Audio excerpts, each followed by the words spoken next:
Buenas noches a todos, bendiciones, gracias por acompañarnos. Y vamos a iniciar unos momentitos más. Estamos un poquito atrasados, pero siempre con la muy buena intención de poder traer a cada uno de los que vean este video, ya sea en tiempo real o en diferido, que sea de bendición, que sea que traiga luz a los corazones. Entonces comenzamos en unos segunditos más.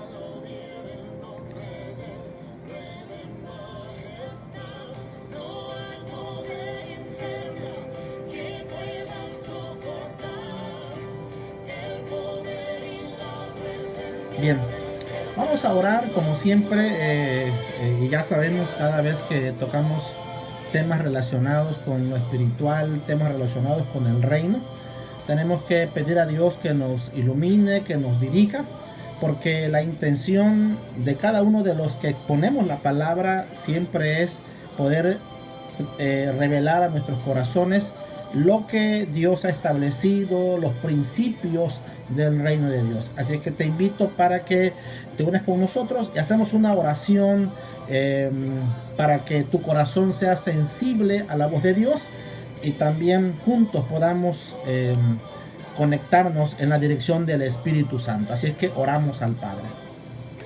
Padre, te damos gracias en esta hora por este tiempo que tú nos brindas. Gracias por tu amor, gracias por preservar nuestra vida. Bendecimos, Señor, la vida de cada una de las personas que vean este video en tiempo real y de manera diferida, Padre. Cuando ellos conecten con este video, tú hables a sus corazones. Bendecimos la vida de nuestros pastores, bendecimos la vida, Señor, de cada uno de los congregantes de las diferentes iglesias. Bendecimos, Señor, la vida de los que nos ven, de tus siervos, Padre, en el nombre de tu Hijo amado. Gracias y pedimos que traigas revelación, luz y dirección para poder conocerte, servirte y amarte, Señor, en una dimensión más elevada, Padre. En el nombre de tu Hijo amado. Amén y amén, Padre. Saludos, Euni, Ezequiel Ortiz, Dios les bendiga, un gusto verles conectados por este medio, ya que ahorita con todo lo que está pasando hemos estado distanciados, los que vivimos en el mismo lugar, no nos hemos podido saludar, pero es un gusto ver, saber que estamos aquí, ¿verdad? Que todos están aquí, ver conectado a Ezequiel Ortiz, a Eunice Huitzil. Dios les bendiga. Queremos que Dios bendiga esta noche la vida de cada uno de ustedes. Un fuerte abrazo.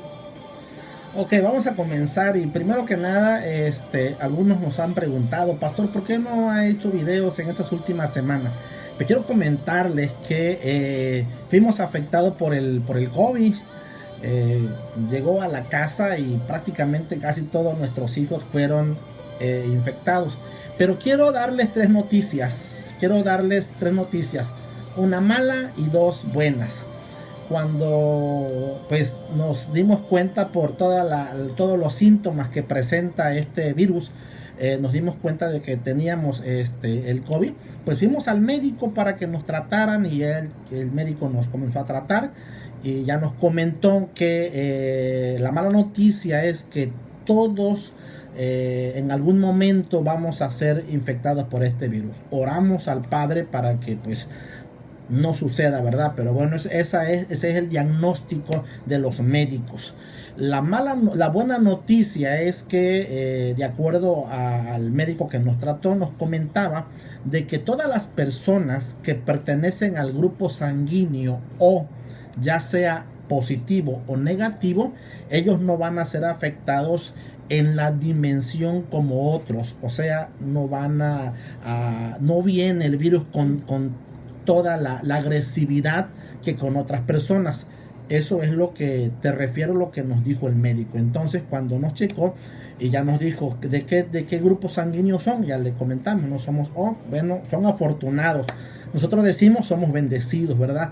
Porque no les va a dar como a los demás. Y efectivamente, ¿qué fue los síntomas que tuvimos? Pues fue dolor de cabeza leve, calentura, no fiebre, calentura. En lo personal, su servidor 2 días, de un día para otro, y luego ya se nos quitó. Lo que sí nos tardó un poco y de manera muy significativa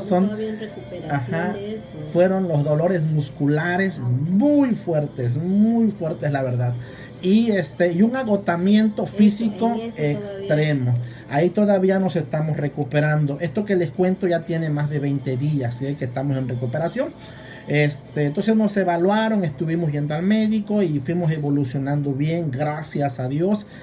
Todos nuestros hijos también, solo uno que no le ha pegado hasta ahorita y ha estado con nosotros aquí en casa, y casi la gran mayoría de nuestros hijos con los síntomas muy leves, y ya fueron tratados, ya estamos prácticamente saliendo. ¿Qué nos quedó de secuela? Pues obviamente un cansancio y una fatiga muy grande. Las defensas se bajaron. El médico nos decía prácticamente duerman, descansen, porque su cuerpo va a estar peleando este embate. Y gracias a Dios nuestras defensas respondieron muy bien y ya no hubo ninguna alarma, no hubo ninguna cosa que lamentar. Pero sí nos alejamos por un momento de las redes sociales, pero no podíamos hacer videos con todos los síntomas que teníamos. Esa es la razón, así es que decidimos no tocar ni celulares ni nada durante casi una semana, casi 15 días, y ya luego poquito a poquito, como fuimos recuperando fuerzas, pues ya nos comenzamos a relacionar, mandamos algunos mensajes, y esa es la razón por la cual no hicimos videos semanas pasadas. Pero gracias al Padre Eterno estamos bien, ya está superada prácticamente esa etapa. Obviamente nos seguimos cuidando, obviamente seguimos guardando ciertos protocolos, porque pues por ahí también se escuchan de rebrotes o que puede venir una carga viral más fuerte, entonces hay que cuidarse. Oramos por todos aquellos que pues ya están pasando esa experiencia. Oramos y pedimos a Dios que les ayude, que les dé fuerza, que tengan defensas suficientes para que salgan adelante. También oramos por todos aquellos que desafortunadamente tuvieron la experiencia de perder algún familiar. Mi esposa y yo hemos estado orando muy continuamente. Luego yo quiero hacer un video para enseñarte cinco puntos de oración que no deben de faltar nunca en nuestras oraciones. Luego lo voy a enseñar. Pues esa fue la razón. Gracias a Dios estamos bien. Así es que de aquí en adelante vamos a estar haciendo algunos videos. Como siempre, mis amados, quiero decirles que estos videos no pretenden establecer una doctrina, un dogma X. Tampoco están apegados a una religión Y. No es el fin. ¿Cuál entonces es la finalidad de lo que enseñamos o de lo que estamos transmitiendo? La finalidad es traer a tu corazón, traer a tu vida los principios de la palabra de Dios. Algo que no debemos de pasar por alto es que recuerda esto y tenlo muy presente siempre que tú tengas contacto con las escrituras. Que el lenguaje que el maestro, que el Mesías, que el Hijo de Dios utilizó para presentar su mensaje, para dirigirse a sus discípulos, fue un lenguaje de reino. Él utilizó el lenguaje de reino. Que vino el maestro a establecer una cultura de reino. Ah, pastor, pero esas palabras que él utilizó son palabras muy viejas. Escucha bien lo que te voy a enseñar. Esa es la cultura de reino, que aunque aparentemente es viejo porque hace más de 2000 años que el maestro vino, yo quiero decirte que la escritura dice que el Padre Dios es el mismo de ayer, de hoy y de todos los siglos. Así es que las palabras que el maestro usó están cargadas de todo el poder del reino de los cielos, están cargadas de revelaciones tremendas y que requerimos ir precisamente a esas palabras desde la etimología de ellas, la raíz de ellas, para poder entender con mayor claridad y con mayor profundidad lo que el Señor quiso entregarnos, quiso expresarnos y quiso enseñarnos. Entonces, este tema que voy a tratar hoy, espero que nos puedas acompañar durante todo el video. Yo considero que nos vamos a hacer unos 50 minutos hablando de ello. Espero que te bendiga. Es un tema que no pretendo agotarlo en una única sesión. todos los temas relacionados con la escritura, pues son temas interminables, porque recuerda que la Biblia es una fuente de sabiduría inagotable, porque emana o emanó del corazón de Dios mismo. Así es que son temas inagotables, pero vamos a tratar de hablar estos temas a lo mejor en 2-3 sesiones. Otro de los objetivos de hablar sobre esto es que tú tengas herramientas, material, información que te ayude para cuando tú, ya sea que prediques, ya sea que enseñes, ya sea que estudies las escrituras, tengas un panorama mucho más amplio y puedas comprender de manera más clara lo que la Biblia nos enseña. Así es que ese es otro de los objetivos, ¿no? Que tú puedas tener esa herramienta y esa información y te ayude muchísimo. Bien, hablemos de lo que ya habíamos promocionado, la Gran Comisión. Hoy en día todos, si tú le preguntas a alguien de la congregación que sea, ¿cuál es la Gran Comisión?, te lo va a decir casi de memoria, de acuerdo a cómo están en nuestras Biblias, todos lo vamos a decir. Pues ir por todo el mundo y predicar el evangelio. En el caso de Marcos y en el caso de Mateo es vayan y hagan discípulos a todas las naciones. Entonces, esta encomienda o esta comisión que el maestro encargó y depositó en sus primeros discípulos tienen un significado muy revelador. Pero tenemos una vez más que ir a la raíz de la palabra para poder comprenderlo de una mejor manera. Así es que vamos a entrar en materia. Quiero leer el Evangelio de Mateo, capítulo 28, versículos 18 y 20, que es donde se ubica lo que quiero enseñarte. Espero que tu corazón esté receptivo y, como siempre, recuerda algo: usted no está obligado a aceptar todo lo que yo le diga. Sí, usted no está obligado a aceptar todo lo que yo le diga. ¿Por qué? Porque yo pudiera equivocarme. Yo no tengo la última palabra, ni soy la última autoridad en estas cosas. Lo cierto es que la última autoridad es la palabra de Dios. Por eso es que vamos a dirigirte a ella. Y yo sé que el Espíritu del Eterno te va a dar sabiduría para que tú sepas discernir en qué tomar y qué no tomar. Puede ser que en este momento lo que tú escuches no sea tan importante, o puede ser que sí.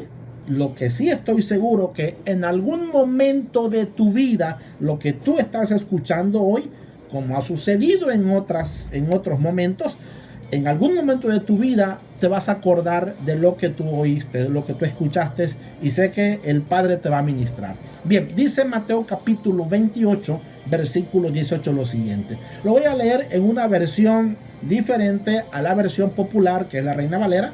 Es otra versión, es la Nueva Biblia Viva, se llama. Y dice: pero él se acercó y les dijo: he recibido toda autoridad en el cielo y en la tierra. Hablando del maestro.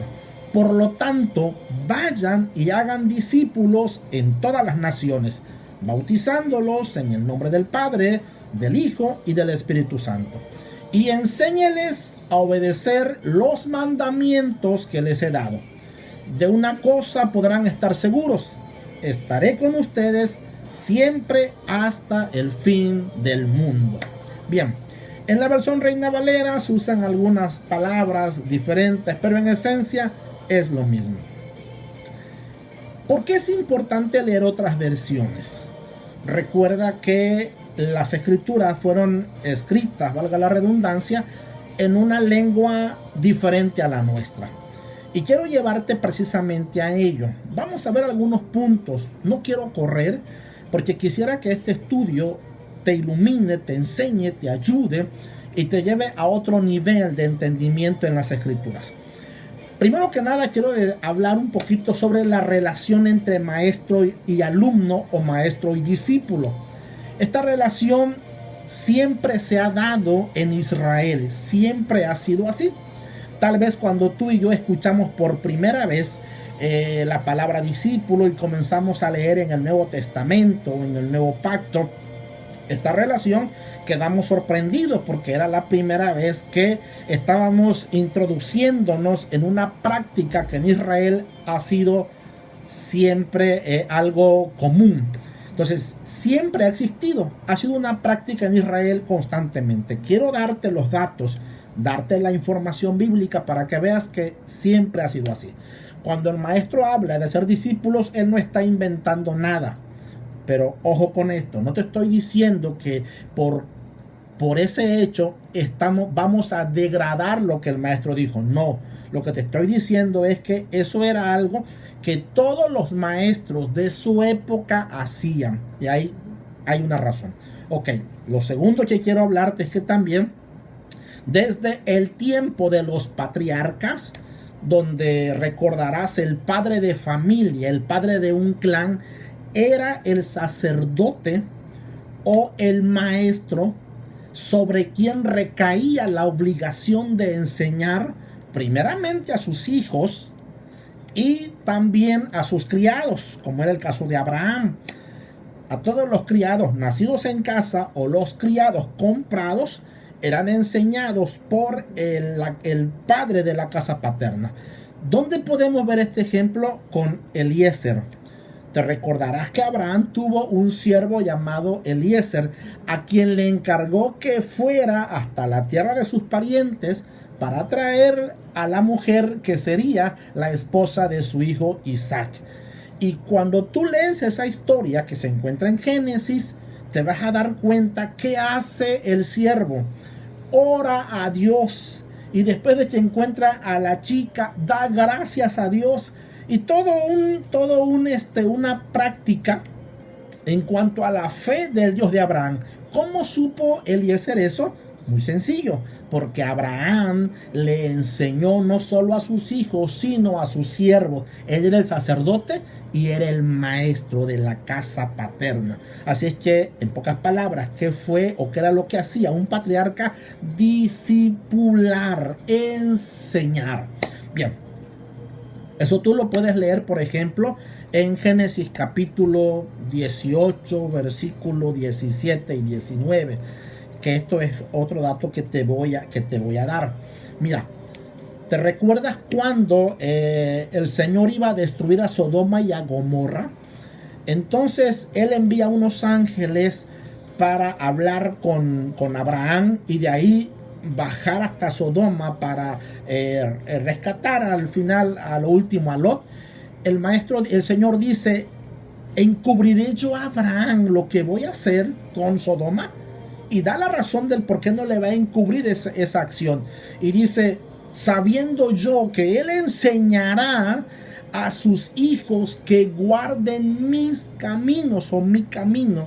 Esto está, te repito, en Génesis 18, capítulo 18 y versículos 17 al 19. Y mira las palabras que se usan en Génesis. Dice: porque yo sé que enseñará. ¿Qué es eso? Va a discipular a sus hijos para que guarden mi camino. Entonces, volviendo a lo inicial, esto era una práctica común en el patriarcado. Bien, lo tercero que te quiero enseñar para luego ir entrando a mayor profundidad es que es así como por la vía de la tradición oral que se vino transmitiendo de generación en generación la historia de la creación, el pecado, la historia de Adán y Eva, la historia de Caín y Abel. ¿Cómo es que nos llegó a nosotros? Es porque los primeros hombres lo transmitían de manera oral, por tradición oral, porque eso eran historias que tal vez estuvieron escritas, pero de acuerdo a los estudiosos era algo que todavía no se escribía. Entonces, déjenme tantito porque saludos, veo algunos mensajes. Liz, bendiciones, hija, Dios te bendiga. El Eterno te bendiga, gracias por acompañarnos. Bien, entonces te decía que por la vía de la tradición oral es que se supo hasta los tiempos de Moisés, que Moisés es el que escribe. Recuerda que a Moisés se le da la paternidad de los primeros 5 libros de las escrituras, lo que es el Génesis, el Éxodo, Levíticos, Números y Deuteronomios. Es Moisés, es la pluma de Moisés la que escribe todo el relato del Génesis. Pero ¿cómo fue que Moisés lo supo? Por la vía de la tradición oral. De padre a hijo se transmitían esas historias. Eso es una costumbre que tienen los hebreos de transmitir. Por eso cuando tú, por ejemplo, ves, creo que en Génesis capítulo 5, me parece 5 o 6, vas a encontrar una de las primeras genealogías. Y luego vas a mirar que se repiten en los evangelios. ¿Por qué hacen eso? Por ejemplo, Mateo. ¿Por qué hacen ellos eso? Bueno, porque es una costumbre de los hebreos. Entonces, por esa razón aparecen allí para justificar o para presentar de manera legal, en el caso de los evangelios, el linaje de donde viene el Mesías. Bien, ¿cómo supieron eso anteriormente? Te repito, por vía de la tradición oral. Todas estas historias, la vida de Abraham, el sacrificio de Isaac, todo ello fue de esa manera. Es hasta la época de Moisés cuando se escribe todo lo que antes se conocía por la vía oral. Incluso quedó escrito por este hombre que fue llamado uno de los profetas delante del Padre Eterno, como ningún otro profeta pudo tener Israel en esa época. Bien, la otra cosa que quiero hablarte es que Moisés, tú te vas a recordar de esto que te voy a hablar. Si tú has leído las escrituras, sabrás que lo que estoy diciendo se encuentra registrado allí. La Biblia señala que en una ocasión el Moisés estaba atendiendo a toda la congregación de Israel y su suegro le dio un consejo muy sabio, porque él todo el día se sentó a juzgar y terminó cansadísimo y le dijo: no vas a aguantar mucho tiempo, vas a desfallecer si sigues haciendo esa labor. Así es que te doy un consejo, mira, disipula, en pocas palabras, enseña a otros que te ayuden, levanta jefes, instrúyelos en justicia, en rectitud o en la ley de Dios, para que cuando el pueblo tenga un problema, venga el pueblo a ellos y resuelvan esos casos. Y en un momento dado, cuando hay un caso difícil, pues ya tú te evoques a tratarlos. Y la Biblia señala que Moisés oyó el consejo de su suegro y lo hizo así. Pero más adelante tú vas a mirar que el Eterno llama a Moisés para que elija a 70 ancianos, sobre los cuales incluso va a reposar el Espíritu de Dios o el Espíritu de Moisés en ellos. ¿Para qué? También para que fueran instruidos, para que fueran discipulados, fueran enseñados y ellos pudieran también enseñar al pueblo. Así es que ahí tú vas a mirar esa práctica que se ha venido y que vino evolucionando, obviamente. Bien, Moisés capacitó a estos 70 ancianos para que tuvieran un amplio conocimiento en la ley de Dios. Porque recuerda que cuando hablamos de la ley, no solo la Biblia se refiere a las leyes rituales, no solamente se refiere a las leyes del templo o a las leyes del sacerdocio levítico o arónico, no, también se refiere a las leyes humanitarias, a las leyes de guerra, a las leyes que tienen que ver con asuntos civiles. En la Biblia se encuentra todo un registro de esas leyes que eran las que iban a ser utilizadas para establecer justicia en el pueblo o la nación de Israel. Bien, sigamos más adelante. Para Dios siempre ha sido de importancia que su pueblo fuese instruido en su ley. Es tan así que ordenó que todos fuesen enseñados en la ley de Dios.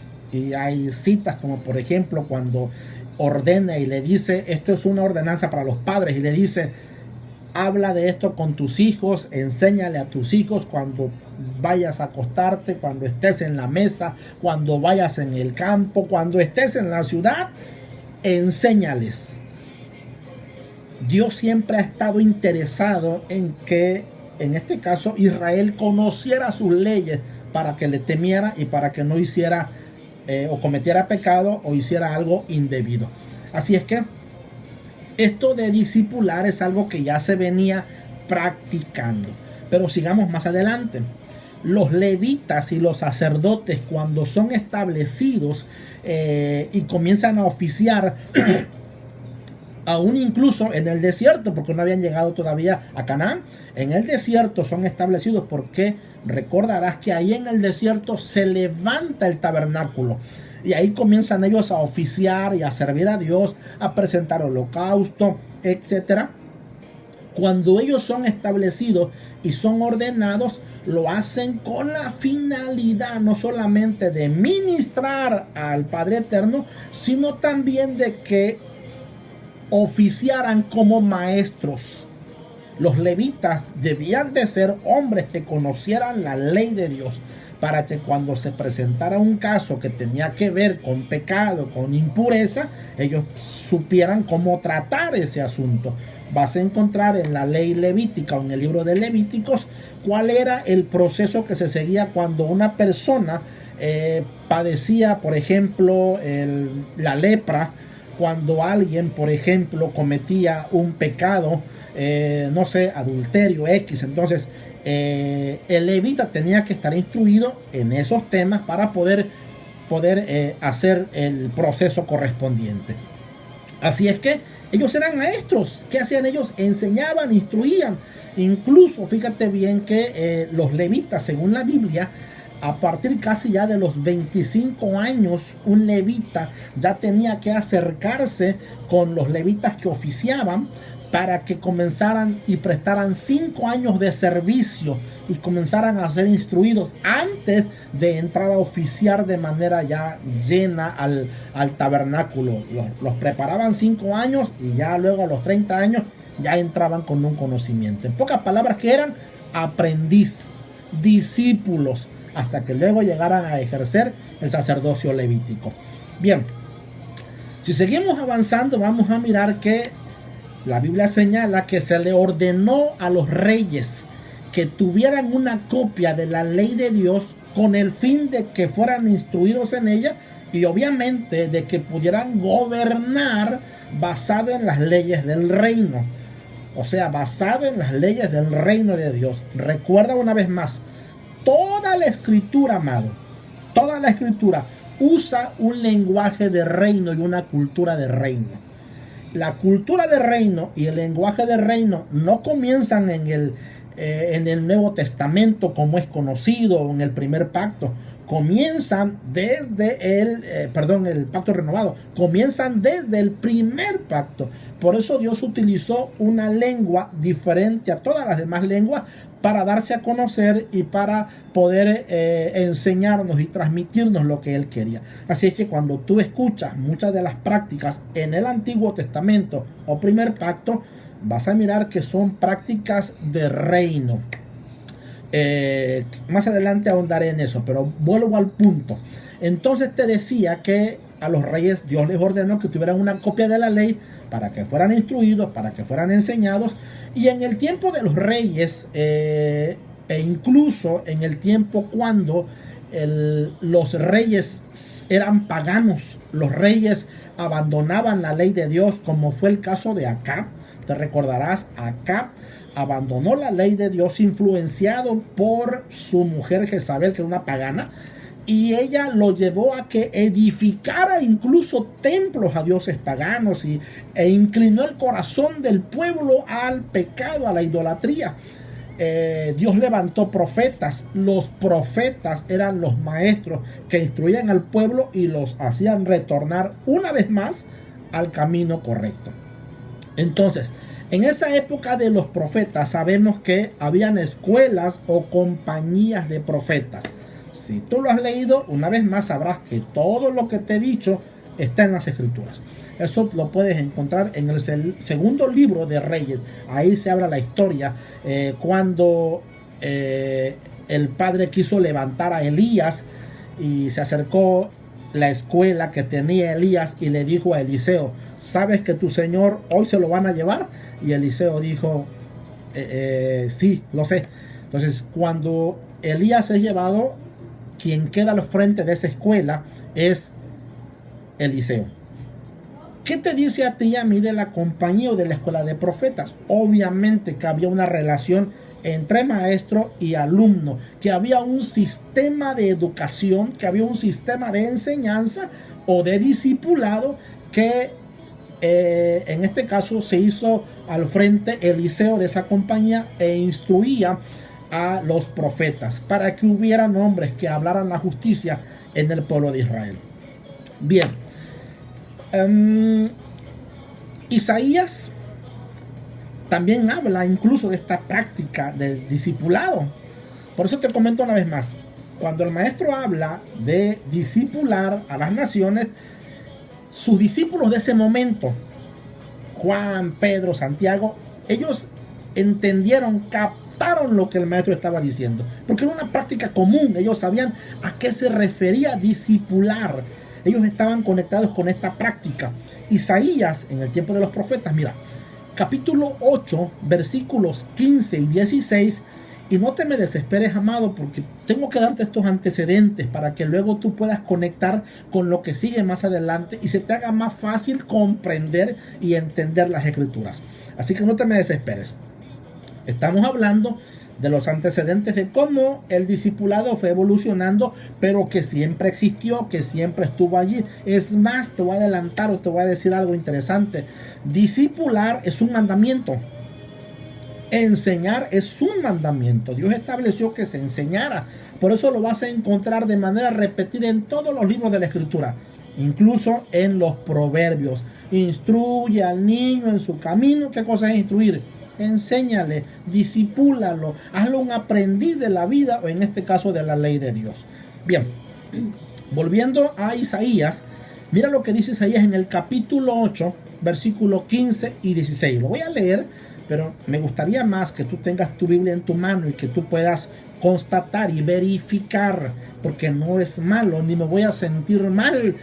Incluso si me dices, pastor, fíjate que ahí no dice eso, te lo voy a agradecer si tú me puedes corregir de esa forma, porque todos estamos aprendiendo. Aquí quien tiene quien no es infalible, quien es infalible, quien no falla, es la palabra de Dios y Dios mismo. Todos los demás nos podemos equivocar.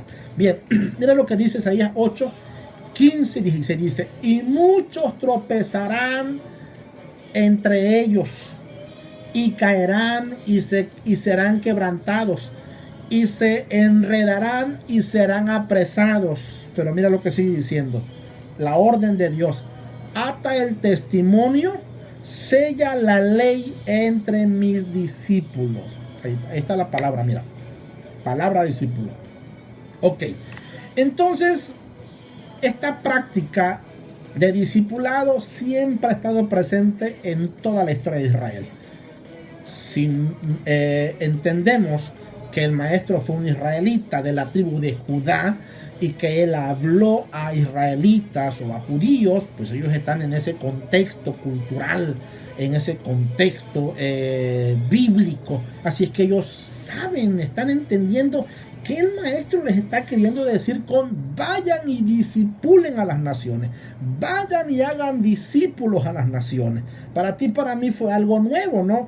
E incluso muchos han ido hasta más allá y hasta han hecho un proceso del discipulado, y que el discipulado tiene 3, 4 etapas: ganar, enviar, consolidar, etcétera. Y lo han hecho así, y no está mal eso, porque de alguna manera están buscando procesos para ayudar a un mejor aprendizaje o a una mejor enseñanza a los discípulos.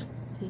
Yo creo que todos estos antecedentes son para que podamos conectar de una manera más clara el mandamiento que tenemos en la palabra de nuestro Dios, el que dice vayan y hagan discípulos, que podamos conectar nuestra función, mi función para enseñar, la función de los pastores, de los maestros, ministros de la palabra, es enseñar, ser maestros, ¿sí? O sea, entender yo cuál es la función mía o cuál es la función de los maestros, de los ministros, enseñar. Bueno, pero ¿cuál es mi función como congregante?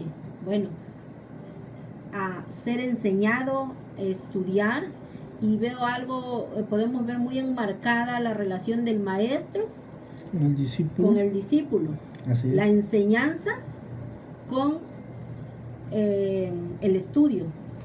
O sea, ese es el enfoque que tenemos que tener claro. O sea, alguien tiene que ser maestro y yo tengo que estar dispuesto a ser enseñado, a ser discípulo, a aprender.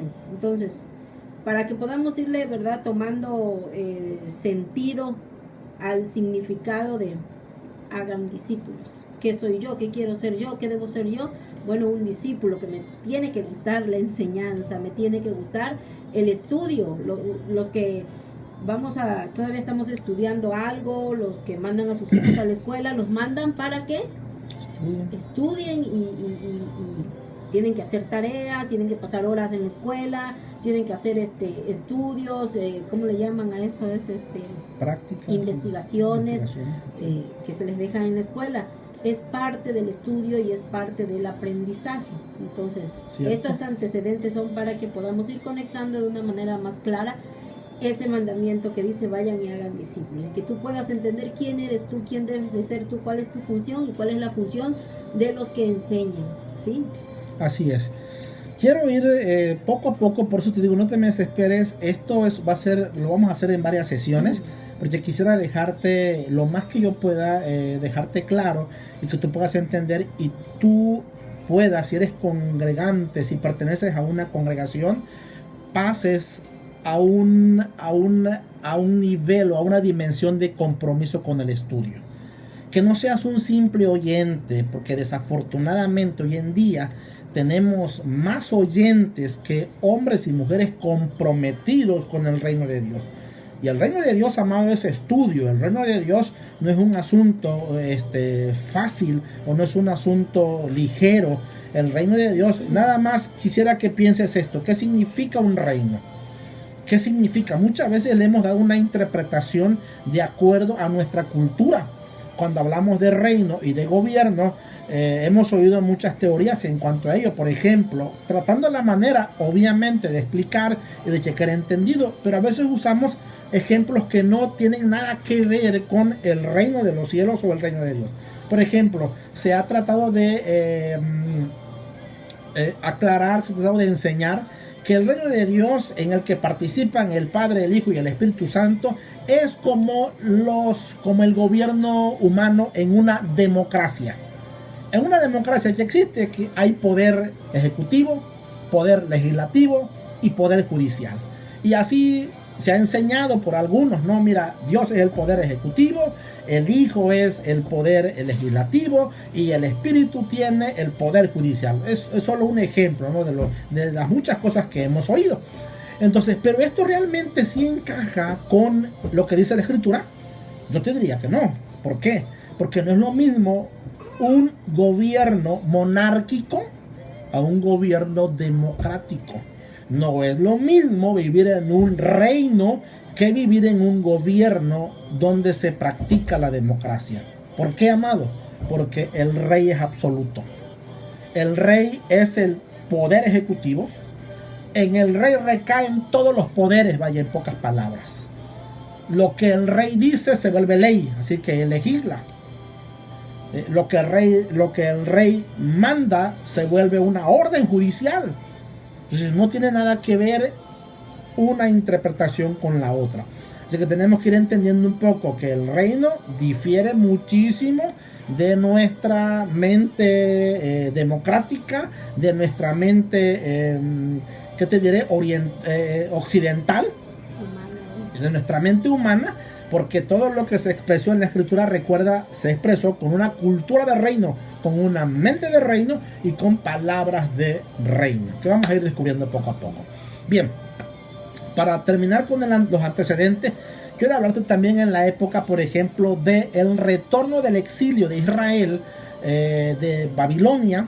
Recuerda que hubieron dos momentos en los que retornan personas, y en uno de esos momentos Esdras es la persona que trae un grupo de gente a Israel. Y cuando Esdras llega, si tú lees el libro de Esdras, te vas a dar cuenta que él es uno de los que promueve el estudio de la ley de Dios. Incluso se menciona que un día se paró y leyó la ley de Dios durante todo el día delante del pueblo. Pero también se manifiesta en el exilio el movimiento rabínico, porque ojo con esto, los rabinos no existían en el primer pacto. En ese lapso de tiempo no existían los rabinos. ¿Qué cosa habían? Habían profetas, habían reyes, hubieron patriarcas, hubieron jueces, pero no existían rabinos. Sacerdotes habían, y cada uno de ellos hacía una función. Así es que cuando aparece Esdras, ya viene con Esdras un movimiento rabínico. Más adelante ya se ve de manera más palpable en el tiempo del maestro, o sea, en el primer siglo de nuestra era ya oímos, pero ojo con esto que te voy a enseñar. Nosotros muchas veces partimos de las escrituras de los evangelios que comienzan a narrar la vida del maestro, pero recuerda que hay 400 años que se han denominado los 400 años de silencio entre el último libro de la escritura llamado Malaquías y el evangelio de Mateo. Hubo un lapso de 400 años. Se le llama del silencio, pero eso no quiere decir que no pasaron o no hubieron cosas históricas. Claro que sí. No crean que Israel se fue y estuvo suspendido durante esos 400 años y no pasó nada hasta que vino el Mesías. No, sucedieron cosas, pero obviamente esos registros o esa historia se encuentra en libros que llamamos o conocemos como libros apócrifos, que no pertenecen al canon de las escrituras. Por esa razón es que no sabemos qué pasó allí, pero cuando tú comienzas a estudiar estos libros vas a darte cuenta que hubieron sucesos interesantes, rebeliones de los judíos, muchas cosas. Por ejemplo, lo que hizo Antíoco Epifanes, ahí aparecen en esos libros históricos. Bien, pero pasó algo. En ese lapso el movimiento rabínico comienza a desarrollarse. Ya para el tiempo del Mesías, ya el movimiento rabínico está en su apogeo. Es más, el Mesías fue un rabino de Israel. Lee el libro de Juan, el evangelio de Juan, lee los evangelios y vas a mirar que muchos de ellos se acercaron a él como rabino. Le dijeron: Rabí, sabemos que has venido de Dios porque nadie hace lo que tú estás haciendo. Cuando las mujeres fueron al sepulcro y ya había resucitado, le dijeron Rabí, o sea, un maestro. No estoy con esto degradando la divinidad de él, pero estoy diciendo que en la época en la que él vivió fue aceptado también como profeta, como maestro, como hijo de Dios, como Mesías. Así que no solamente como o solo un título, él tuvo varios títulos. Creo que aquí es importante resaltar esto, que tal vez no hemos visto desde este punto de vista. Jesús no era un predicador, sino era un maestro. Entonces cuando vemos en la palabra que dice que él iba al monte y que ahí enseñaba y subía con sus discípulos, o cuando estaban también que multiplicó los peces y el pan, él no iba como predicador, y creo que es donde muchas veces podemos equivocarnos o tener un sentido incorrecto. Jesús siempre anduvo como maestro, enseñando, discipulando, y los que le oían pues eran estudiantes, o sea, iban a estudiar la palabra. Son, creo, conceptos muy diferentes de un predicador a un maestro, porque un predicador solo lo escucho, me siento y somos oyentes, pero estar con un maestro es algo totalmente distinto, porque estás comprometido a ser un discípulo, a ser un estudiante, un practicante. Así es. Entonces es lo que debemos de entender y tener claro, creo. Así es. Yo más adelante igual voy a ahondar en ese tema, porque recuerda que hay dos versículos en la escritura que registran lo que conocemos como la gran comisión. Uno está en Mateo, que es de lo que estamos hablando ahorita, discipulado, y en Marcos aparece cómo predicar el evangelio. Pero las dos cosas son diferentes, son diferentes. Entonces, para que tú veas al Hijo de Dios, al Mesías, como un maestro, se requiere un compromiso muy alto. Si tú lo quieres ver, escritura. Así es. La palabra. Si tú lo quieres ver como predicador, no pasa nada, porque recuerda que él predicaba a mucha gente y mucha gente le seguía solo porque simpatizaban, le gustaba o porque querían comer peces y panes. Pero discípulos tuvo muy pocos. ¿Y cuál fue la razón? El compromiso que hay entre el maestro y su discípulo. Lo voy a enseñar más a profundidad. El tiempo se nos está agotando. Quiero terminar esta parte y en la siguiente sesión hablamos de otras cosas interesantes relacionadas con este tema. Ok. Entonces te decía que el movimiento rabínico en el tiempo del maestro ya está en su apogeo. Ya tú vas a ver a muchos rabinos ahí enseñando, y esto es prácticamente algo de lo que Israel conoce muy bien. Esta práctica, una vez más, no nace con el Mesías. Cuando el Mesías dice, vayan y hagan discípulos, no es que estaba ordenando algo nuevo. Para ti, para mí sí, porque nosotros estamos alejados de la cultura de Israel, desconectados, no sabemos. Así es que, wow, soy un discípulo del maestro. Ellos entendían lo que era un discípulo. Entonces, no nace con el maestro, ya se venía practicando. Él lo que hace es ahora a sus discípulos enviarlos a que hagan lo mismo, obviamente, que él hizo, y lo mismo que Israel venía haciendo por generaciones hacia atrás. Así es que es un mandamiento, dije hace un momento, que Dios dio a Israel, de que se instruyera al pueblo. Dios no quería un pueblo ignorante, Dios quería un pueblo sabio y entendido en sus leyes. Y no cualquier ley, sino en las leyes de su reino, en los principios de su reino. Ok, así es que el Hijo, como tú y yo sabemos, siendo obediente al Padre, porque recuerda que Él dijo, yo no vine a hacer mi voluntad, yo vine a hacer la voluntad del que me envió. Así es que para meterse o seguir en esa línea de la voluntad del Padre, ¿qué hizo Él? Mandó a sus discípulos a discipular a las naciones. Ok, entonces, te decía, para ese tiempo, para el tiempo del maestro, con esto voy a concluir y voy a dejarlo allí. Para el tiempo del maestro, recuerda que el templo estaba en pie. A veces hay datos que nosotros pasamos por alto, pero que están en las escrituras y que nos quieren decir algo, pero no los vemos porque muchas veces nos enfocamos más en otras cosas y dejamos de ver otras que también son interesantes y que nos dicen muchísimo. En el tiempo del Mesías, recuerda que el templo estaba erigido. Si el templo está en Israel, eso tenemos nosotros que entender, que entonces habían sacerdotes y habían levitas, porque mientras que el templo estaba en pie, se ofrecían sacrificios. Los mismos sacrificios que Dios le ordenó a Moisés en el monte Sinaí y que de allá en adelante siguieron practicándose en el tiempo del maestro, se hacían. Eso quiere decir entonces que el maestro vio en muchas ocasiones los diferentes sacrificios, y también, como todo judío, celebró todas las fiestas que los judíos practicaban. Lee el evangelio de Juan, lee los evangelios y vas a mirar que él sube a la fiesta. Es más, creo que en el segundo, tercer, cuarto día de una de esas fiestas, dice la Biblia que él se puso en pie y dijo, el que tenga sed, venga a mí y beba, y de su interior correrán ríos de agua viva.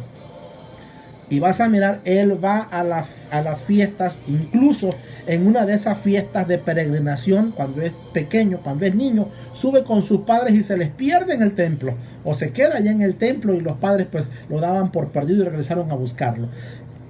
El maestro vivió una cultura, practicó leyes que estaban relacionadas con las escrituras. A veces esos datos se nos quedan en un punto ciego y presentamos a un Mesías desconectado de su cultura, desconectado de sus raíces, desconectado de su lengua, desconectado de su fe hebrea. Pero esto viene a razón de toda la historia que nos llegó. Por eso cuando tú ves, por ejemplo, las imágenes del maestro, casi siempre lo vas a ver con una vestimenta greco-romana. Y eso es ilógico para alguien que era judío y que practicaba una de las líneas del fariseísmo.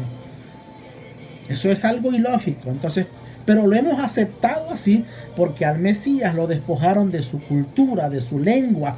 Incluso recuerdas que se dice que el Nuevo Testamento fue escrito originalmente, no traducido. Se dice que fue escrito originalmente en griego. Pero la pregunta es, ¿el maestro hablaba griego?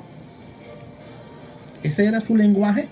Obviamente que no. Él era un judío que hablaba, mira, la lengua, amado, del judío o del israelita siempre ha sido el hebreo. Durante mucho tiempo nos dijeron que la lengua hebrea había muerto y eso no es cierto. El hebreo no es lengua muerta, siempre ha permanecido.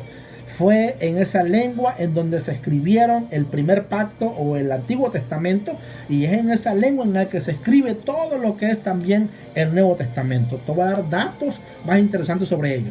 Ok, para ir cerrando, te decía, en el tiempo del maestro estaba el templo y ejercían el sacerdocio los levitas y obviamente el sacerdocio arónico.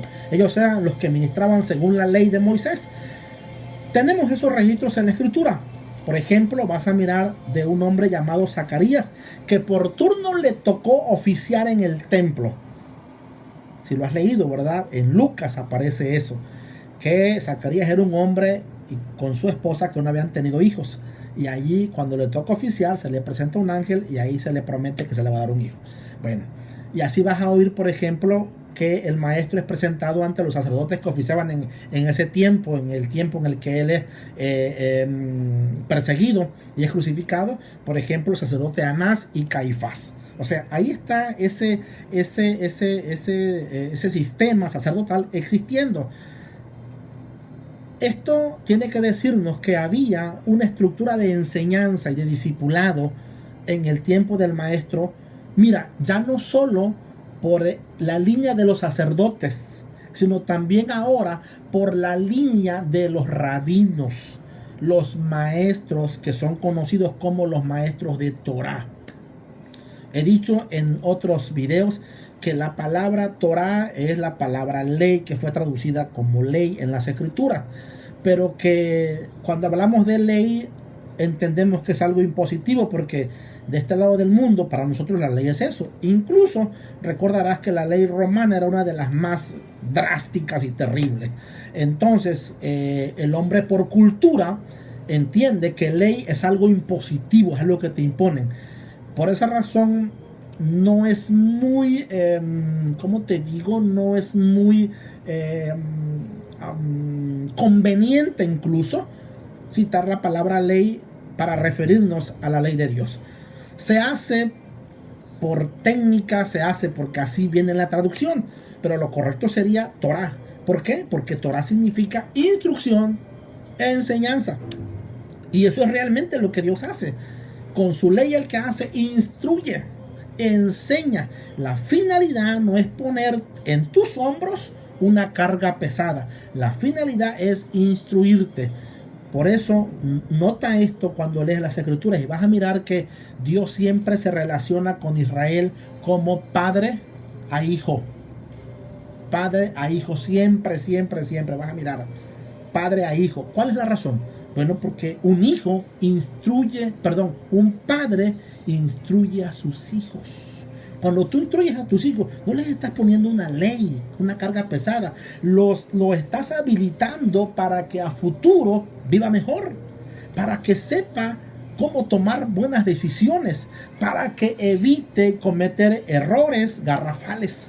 De eso se trata la ley de Dios. No es una carga, sino es un sistema de instrucción y de enseñanza. Bien, entonces había esa estructura, ese discipulado, pero también en relación con los maestros de ese entonces, que ya estaban los rabinos en todo su apogeo. Habían rabinos que venían de la línea de los fariseos, habían rabinos que venían de la línea de los saduceos, y habían rabinos que venían de la línea de los esenios y todos los demás, las demás sectas que existían en ese entonces. Próxima clase vamos a hablar de todo este tema, pero también hablaremos de las sectas, que hay un paradigma en ello. Quisiera como conclusión decirte, mi amado, mi amada, que es importante ser discipulado. Dios lo ordenó y es la manera como tú vas a aprender a conocer, a servir y amar a Dios. Si usted no se compromete a un discipulado, que es un estudio de las Escrituras, usted, quiero decirle que no va a aprender mucho. Su conocimiento va a ser muy raquítico y como consecuencia va a cometer muchos errores y no va a aprender a servir a Dios en fidelidad y en constancia. Mucha gente desiste de servir y de amar a Dios, y la razón es que no aprendieron bien, no hubo un compromiso en el estudio. Quiero hablar de eso más adelante. Te dije, este tema no lo voy a agotar en una sesión, pero te aseguro que lo que viene va a ser muy interesante.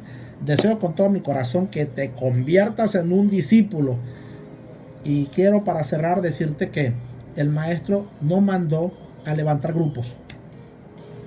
Vuelve a leer, por favor, Mateo, una vez más, capítulo 28, versículos 18 al 20. Vas a mirar, vayan y hagan discípulos. Él no dijo, vayan y hagan grupos, vayan y hagan actividades sociales, vayan y hagan... No es que sea malo eso, entiéndeme por favor, no es que sea malo eso, pero muchas veces le damos más énfasis a esas cosas secundarias y no a lo que el Señor nos mandó a hacer. Por eso es que hoy en día las iglesias y las congregaciones estamos debilitados y no sabemos cómo responder ante los embates de la vida. Así es que recuerda que ¿de qué trata la gran comisión? Enseñar, instruir, discipular a hombres y mujeres comprometidos con el reino de Dios. Déjame hacer una oración por ti, por favor, y por todos aquellos que verán este video más adelante, para que el Eterno te dirija y te bendiga. Padre, te doy gracias en esta noche por permitirnos, Señor, transmitir este tema, esta enseñanza. Gracias. Te pido como siempre, Padre mío, que no sean mis palabras, que seas tú hablando al corazón de cada uno de tus hijos, Padre. Que nuestros caminos sean enderezados, que nuestros pasos sean direccionados a la verdad de tu palabra, Señor. Por mucho tiempo hemos oído a muchos hombres de Dios, hombres tuyos, hombres que te aman, Señor. Pero este es el tiempo de oír tu voz a través de las Escrituras. Este es el tiempo en el que tú nos estás llamando, Señor, para que oigamos tu voz de primera mano y ser instruidos por ella. Así es que te pido en esta noche, Padre, bendice a todos aquellos que han visto este video y los que lo verán. En el nombre de tu Hijo amado te doy gracias, muchas gracias, Señor. Amén y amén. Mis amados, el Eterno les bendiga muchísimo. Les mando un fuerte abrazo a todos ustedes. Gracias por acompañarnos y por desvelarse con nosotros. Quiero decirte que la razón de hacer este video en este horario es porque la mayoría de nuestros amigos y hermanos pastores lo hacen en horarios, casi todos en un mismo horario. Entonces, a veces a mí me cuesta, quisiera oír a un amigo pastor, oír al otro. No puedo porque están hablando en el mismo tiempo y pues me pierdo de ellos a veces. Por eso lo hacemos en este horario, para que tú puedas disfrutarlo y puedas verlo ya con todo el tiempo disponible en tu hogar. Gracias por este tiempo. Les saludamos. A todos, bendiciones, Dios les bendiga, que descansen. Cuídense mucho, nos vemos el próximo domingo 9 de la noche. Bendiciones.